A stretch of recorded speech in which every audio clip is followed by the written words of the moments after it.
नाज़रीन अस्सलाम वालेकुम। आप देख रहे हैं सियासी टीवी। कौमी खुनाई में आप सबका इस्तकबाल है। मैं मोहम्मद सिद्दीक। सबसे पहले सुर्खियों पे एक नज़र डालते हैं। आपके वोट चोरी, आपके हकूक़ और शिनाख्त की चोरी। राहुल गांधी का मरकज़ और इलेक्शन कमीशन पर शदीद हमला। महाराष्ट्र में यौम आज़ादी पर गोश्त पर पाबंदी से हंगामा। अवैसी ने हुक्म को गैर आईनी करार दिया। अजीत पवार ने भी उठाए सवाल।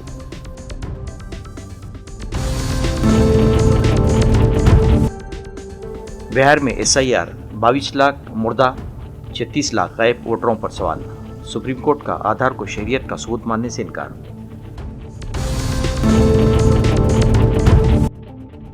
जश्न आज़ादी के पेश नज़र दिल्ली में सख्त तरीन सिक्योरिटी, पूरे शहर को छावनी में बदल दिया गया।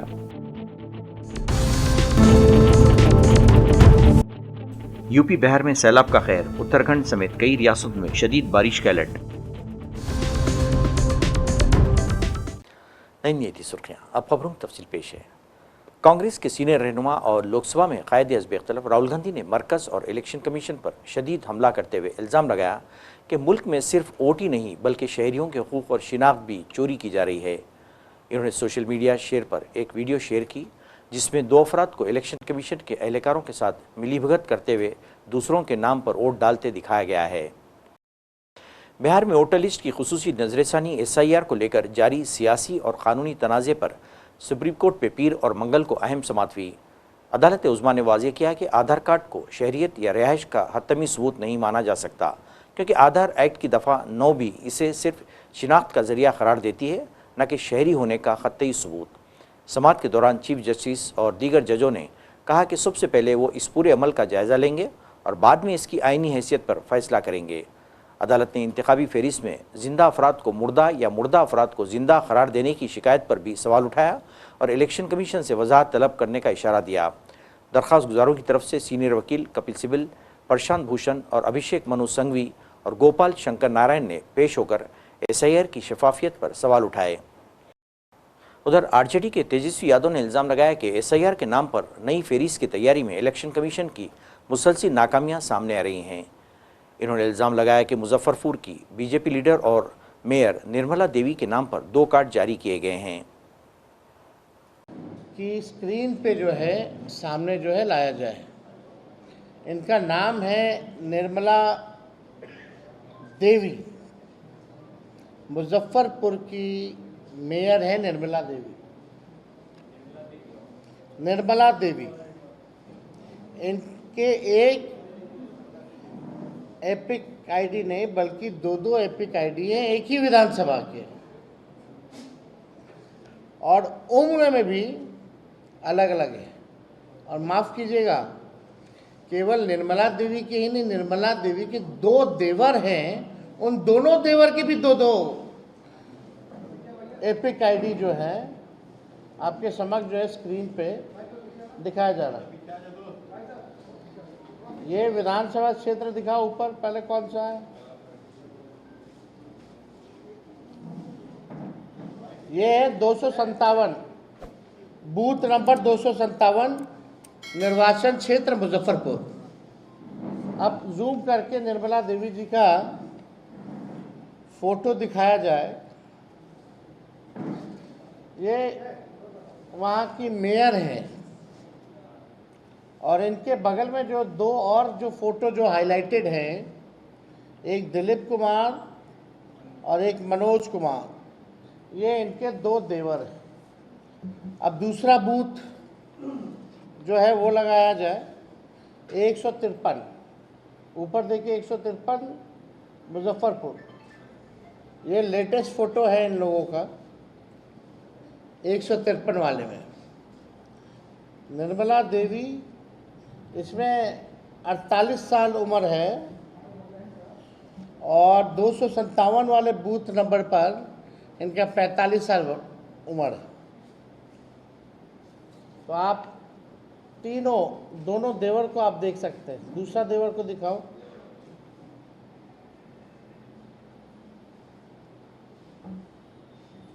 तो आप इनके पिता और ससुर का भी नाम सब कुछ देख सकते हैं। अब इसमें क्या कहा जाए, ये बहुत ही गंभीर तौर पे जो है ये प्रक्रिया जो है की जा रही है चुनाव आयोग की तरफ से। इतने गंभीर हैं कि ओरिजिनल मतदाताओं को मार देते हैं, शिफ्टेड बता देते हैं, अनट्रेसेबल बता देते हैं, और जो भाजपा के लोग हैं, संभावित प्रत्याशी या वर्कर या बड़े बड़े लोग, डेप्यूटी चीफ मिनिस्टर जैसे, उन लोगों का एक नहीं दो ईपीआईसी नंबर बन जाता है। मरकजी वज़ीर दाखिला अमित शाह ने हर घर तिरंगा मुहिम के तहत अपनी रिहाइशगाह पर तिरंगा लहराया। बाद में मिस्टर शाह ने सोशल मीडिया प्लेटफॉर्म एक्स पर यानी साबिक़ा ट्विटर पर एक पोस्ट में कहा, आज हर घर तिरंगा मुहिम के तहत अपनी रिहाइशगाह पर तिरंगा लहराया। मोदी जी की क़यादत में शुरू होने वाली ये मुहिम आज मुल्क को इत्तेहाद के धागे में पुरोने और हुब्बुल वतनी के जज्बे को मज़ीद मजबूत बनाने वाली एक अवामी तहरीक बन चुकी है। काबिल ज़िक्र है कि हुकूमत हर साल यौम आज़ादी के मौके पर मुल्क भर में हर घर तिरंगा मुहिम के तहत अवाम को अपने घरों पर कौमी परचम लहराने के लिए तरगीब देती है। जश्न आज़ादी के पेश नज़र कौमी दारुल दिल्ली में सख्त तरीन हिफाजती इंतजाम किए गए हैं और पूरे शहर को छावनी में बदल दिया गया है। जश्न के मरकजी मुकाम लाल किले के हेलीकॉप्टर से निगरानी की जा रही है, जबकि दरियाई जमुना में भी कश्तियों के जरिए पेट्रोलिंग की जा रही है। इस दौरान आज लाल किले पर फुल ड्रेस में तकरीबात की रिहर्सल की गई। दूसरी जानिब हर घर तिरंगा मुहिम के तहत दिल्ली में भी तिरंगा रैली निकाली गई। देखिए, ये सब जनकपुरी विधानसभा के में रहने वाले और पढ़ने वाले नौजवान हैं। ये बच्चे देश का भविष्य हैं। यहाँ की सभी सामाजिक, राजनीतिक, व्यापारिक संस्थाओं ने मिलकर ये तिरंगा यात्रा का आयोजन किया है। इस तिरंगा यात्रा के आयोजन से इन बच्चों को, इन युवाओं को, यहाँ के धार्मिक, सामाजिक, राजनीतिक, व्यापारिक संगठन आरडब्ल्यूए को ये संदेश है कि हम सब मिलकर स्वतंत्रता का उत्सव स्वच्छता के संग मनाएं। दिल्ली की मुख्यमंत्री जी ने जो स्वच्छ दिल्ली का अभियान छेड़ा है, उसमें इनका कंट्रीब्यूशन हो, उसमें ये सब लोग मिलकर दिल्ली को विकसित दिल्ली बनाने के लिए, स्वच्छ दिल्ली बनाने के लिए अपना योगदान दें और आने वाले समय में विकसित भारत और विकसित दिल्ली में हम सब अपना योगदान दे पाएं।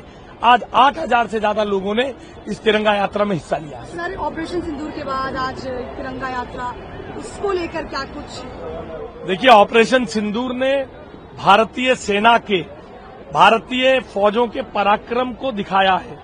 हमारे प्रिसीजन के साथ दुश्मन के ठिकानों को उड़ाने की ताकत को दिखाया है। प्रधानमंत्री जी के नेतृत्व में दृढ़ राजनीतिक इच्छा शक्ति के साथ देश के युवाओं ने देखा है बदलता भारत कैसा है। अब इनका समय है इस बदलते भारत के।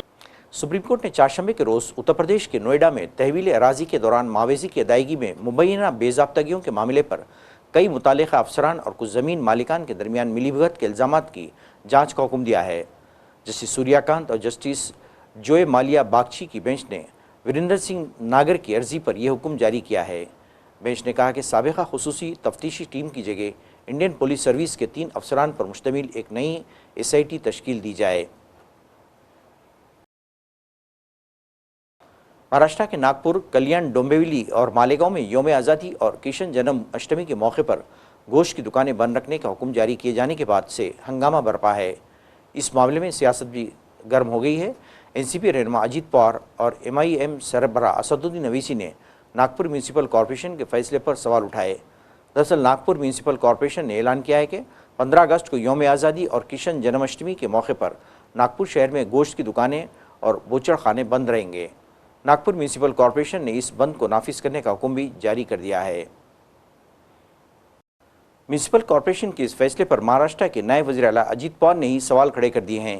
इन्होंने 15 अगस्त को मसालिक और गोश्त बेचने वाली दुकानों को बंद करने के हुक्म पर नाराज़गी जाहिर करते हुए कहा कि इस तरह की पाबंदी लगाना गलत है। इस तरह की पाबंदी आमतौर पर आपाड़ी, एकादशी, महाशिवरात्रि और महावीर जयंती वगैरह जैसे मौके पर अक़ीदत से जुड़ी हिस्सासियत को देखते हुए लगाई जाती है।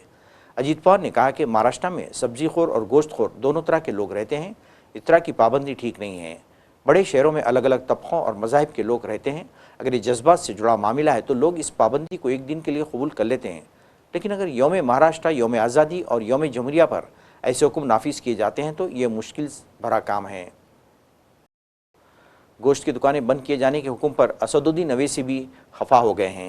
इन्होंने अपनी नाराज़गी जाहिर करते हुए एक्स पर लिखा, बदकिस्मती से मुल्क भर के कई म्यूनसिपल कॉरपोरेशन ने 15 अगस्त को मसालिख और गोश्त की दुकानें बंद रखने का हुक्म दिया है। GHMC ऑनलाइन ने भी ऐसा ही हुक्म जारी किया है। यह हुक्म सख्त और गैर आइनी है। अवैसी ने सवाल किया कि गोश्त खाने और यौम आज़ादी मनाने के दरमियान क्या ताल्लुक़ है। तेलंगाना के 99% लोग गोश्त खाते हैं। गोश्त पर पाबंदी लोगों के राजदारी, माशी, सकाफ़त, ग़िज़ाइयत और मज़हब के हक़ूक़ की खिलाफ वर्जी करता है। बीजेपी के रुकने पार्लिमान राजीव प्रताप रोडी ने कॉन्स्टिट्यूशन क्लब के सेक्रेटरी के ओहदे पर दर्ज की है। कॉन्स्टिट्यूशन क्लब के सेक्रेटरी के ओहदे के लिए मंगल को हुए इंतखाबात में 25 साल से बिला मुकाबला इस ओहदे की जिम्मेदारी संभालने वाले राजीव प्रताप रोडी को इस बार इन्होंने पार्टी के साबिक़ रुकने पार्लिमान संजीव बालियान से सख्त मुकाबला का सामना करना पड़ा। तब राजीव प्रताप रोडी ने कामयाबी हासिल की। बाद में सबका शुक्रिया अदा किया। इन्होंने कहा, मैं 100 से ज़्यादा वोटों से जीता हूँ। अगर इसे हज़ारों से ज़रब दिया जाए तो ये तादाद 1 लाख हो जाती है। ये मेरे पैनल की जीत है। मैं शुक्रिया अदा करना चाहूँगा। तमाम पार्टियों के रहनुमाओं ने इसमें हिस्सा लिया है। हिंदुस्तानी अफवाज को असरी सहूलियत से लैस करने के लिए अब असरी तोपें शामिल की जाने लगी हैं। इस सिलसिले की एक कड़ी के तौर पर 105 मिलीमीटर की एक ऐसी फैंडगन नस्ब की है जो 360 डिग्री पर तेज़ी से घूम सकती है, बल्कि ज़मीन से बुलंदी पर भी मार करने की सलाहियत रखती है। इस नई तोप को कश्मीर में आर्मी के लिए ज़बरदस्त मददगार माना जा रहा है। इस दौरान फ़ौज ने जम्मू कश्मीर के उरी सेक्टर में दरअंदाजी की एक बड़ी कोशिश नाकाम बना दिया है। इस कार्रवाई के दौरान एक सिपाही के जाँबाह होने की खबर है। दूसरी जानिब जश्न जमहूरिया के पेश नज़र सरहदों पर सख्त चौकसी इख्तियार की जा रही है। उत्तराखंड और हिमाचल प्रदेश समेत कुछ रियासतों में शदीद बारिश से तबाही के हालात पैदा हो गए हैं। वहीं मैदानी इलाकों में सैलाब ने दस्तक देनी शुरू कर दी है। बारिश से जहां कुछ इलाकों में लोगों ने गर्मी से राहत महसूस की, वहीं कई इलाकों में बारिश कहर बनकर टूट पड़ी। बादल फटने और लैंडस्लाइड के वाक़यात से काफ़ी नुकसान पहुंचा है। साथ ही महकमे मौसमियात की ताज़ा इत्तला के मुताबिक फ़िलहाल शदीद बारिश से राहत मिलने वाली नहीं है।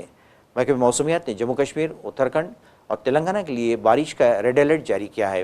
इन रियासतों में शदीद से इंतहाई शदीद बारिश होने के साथ साथ बादल गरजने और बिजली गिरने का भी इम्कान पाया जाता है। नाज़रीन, आखिर में सुर्खियों पे एक और नज़र।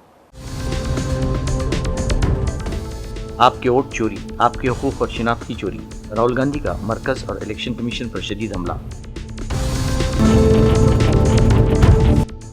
महाराष्ट्र में यौम आज़ादी पर गोश्त पर पाबंदी से हंगामा। अवैसी ने हुक्म को गैर आइनी करार दिया। अजीत पवार ने भी उठाए सवाल।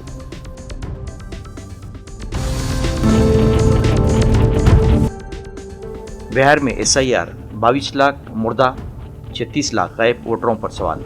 सुप्रीम कोर्ट का आधार को शरीयत का सबूत मानने से इनकार।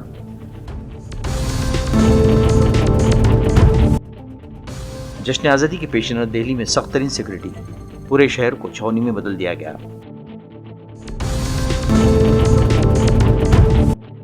यूपी बिहार में सैलाब का खैर, उत्तराखंड समेत कई रियासतों में शदीद बारिश का अलर्ट। नाज़रीन, इसके साथ ही कौमी खबरनामा खत्म होता है। मुझे और सारी सियासत की टीम को इजाज़त दें। अल्लाह हाफ़िज़।